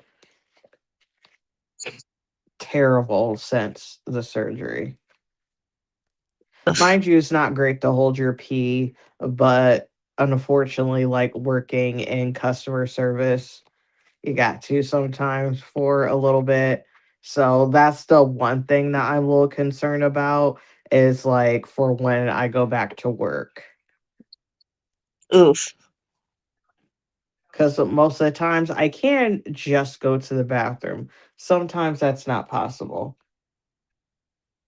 Yikes. Maybe your job a little bit. Yeah. Hopefully, fingers crossed. Or I'll get a porta potty. Just get one of those chairs that you can sit in and pee. Oh, there's one at my mom's house for when she had knee replacement surgery. Oof. Did she They tried actually to she do that did. with my mom. Actually she did use it. I was very surprised. They try to give my mom one of those, and she like gave them like the meanest ever. They're like, "Oh, this one for you." My mom's like, "I'd rather myself." Yeah, she only used it. Honestly, she would only use it if she had to go in the middle of the night and just like she was in too much pain to walk to the bathroom. Yeah. I think Was that's this like the the only first? time she would ever use it. And that was still, I think, Was maybe twice. it sucks, man. I know. Ugh. All of like my things I was so used to.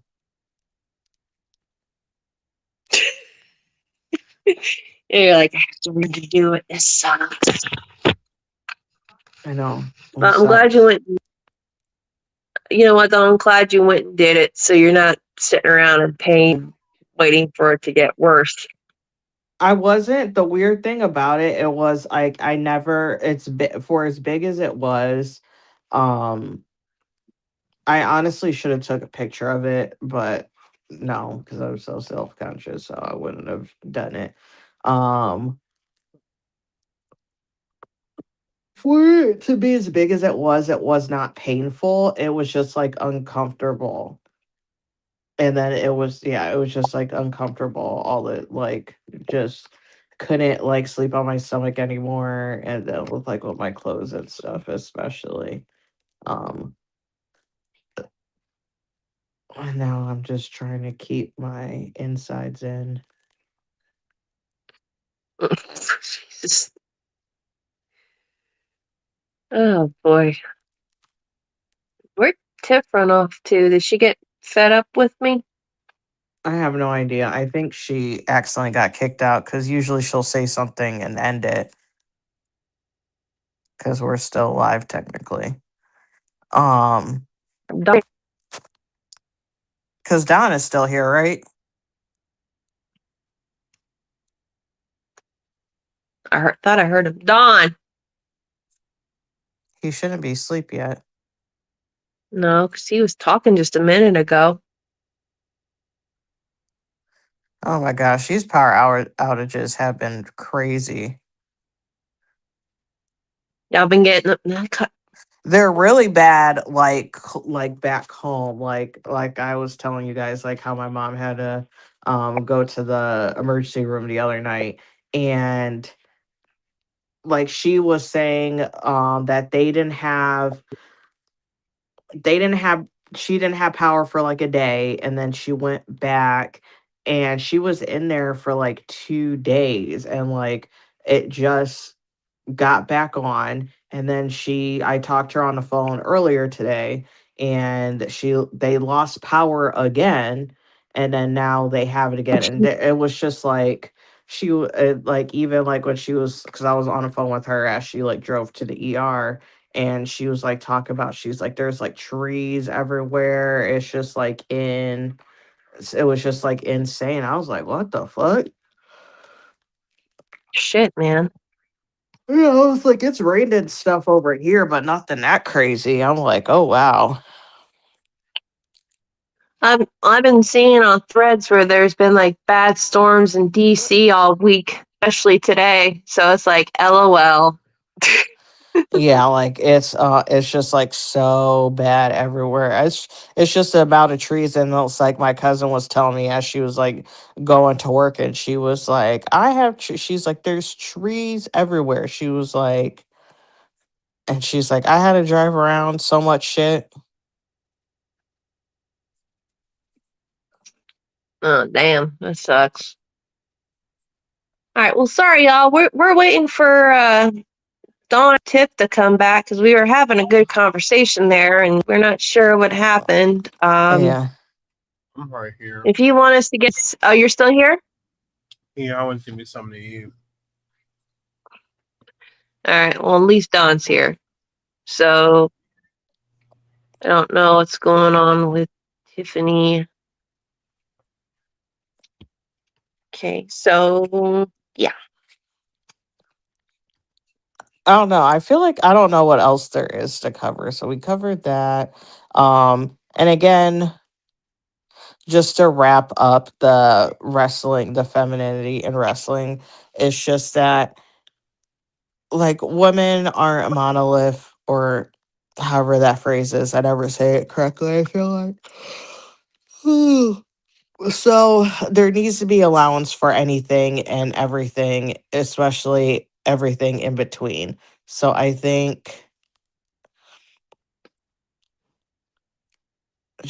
let it fly. Like don't like just what you think, what you might think, what makes a girl a girl.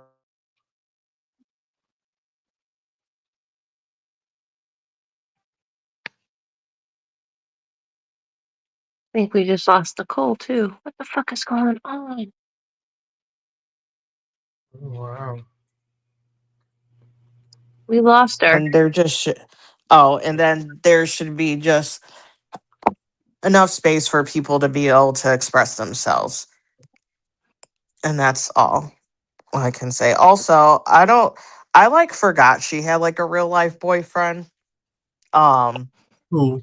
but it wasn't who I thought it was originally. But Liv was at the Netherlands Japan game with like her real life boyfriend, and I was just like, Yeah, oh it was somebody else. yeah, that's her like rumored real life boyfriend, which isn't great because apparently is very MAGA coded, Ooh. allegedly. I saw the picture and I make sure I'm like, is that real Liv? And then I was like, yeah, them Coke glasses she likes to wear. Yeah, she loves those guys. I mean, It they was do look cute on her. Yeah, but she doesn't like but she prefers to wear glasses outside of having to wrestling wrestle. stunts. I wonder if she blind for real. Huh? So I wonder if she blind for real. She said that she actually can't see. And she didn't Really? yep, and she didn't realize it till she started wrestling. And you know how, and my friend, and I don't know why people love doing this. And it's always as someone who wears glasses, like my friends will do this every once in a while. They'll be like, oh, let me wear your glasses.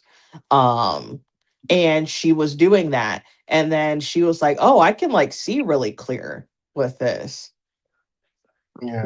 And then that's when she realized her eyesight was bad. And then that's when she said that she's been wearing glasses / contacts since then. I told my friend a couple years ago, go get some glasses. She was sweating while driving at nighttime. I said, girl, please go get you some glasses. Finally got Is it glasses. like a Crazy Steve situation where he's like legally blind, or is it just like No, she just she doesn't wears have everything? great vision. Oh, okay. Yeah, Because it's not like she's as a like it's like she's like legally blind or anything. No, she just has like normal bad eyesight. mm, happens to the best of us. Yeah. I mean, he wears glasses when he's not wrestling. I think he looks real good. I don't know. All right, I think what we're gonna do. I Tiff. So either she is in the bathroom or she's handling some family stuff. I'm not sure, but I think we need to revisit this conversation in a couple of months. See if anything changed about it. I think that would be a good idea. Um, I so actually we're gonna go am ahead and close. agreeance with that. Yeah, she had a family emergency, so we're gonna end the show for her. I will let you know what happened, but you guys don't need to know. Ew. It's podcast. I So just experienced that, so that's not fun. Yikes. follow us on our socials. It is Down for the Count on Instagram and Down for the Count _19 on Twitter. We are one of us is always answering stuff. Make sure you subscribe to not only our YouTube, but to YouTube as well. It's like Design TV 2.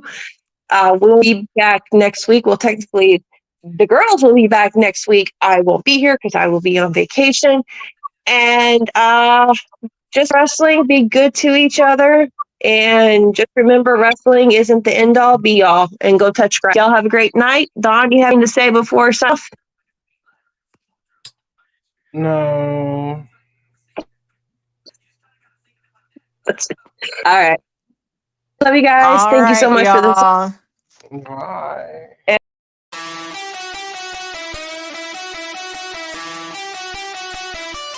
Down for the count.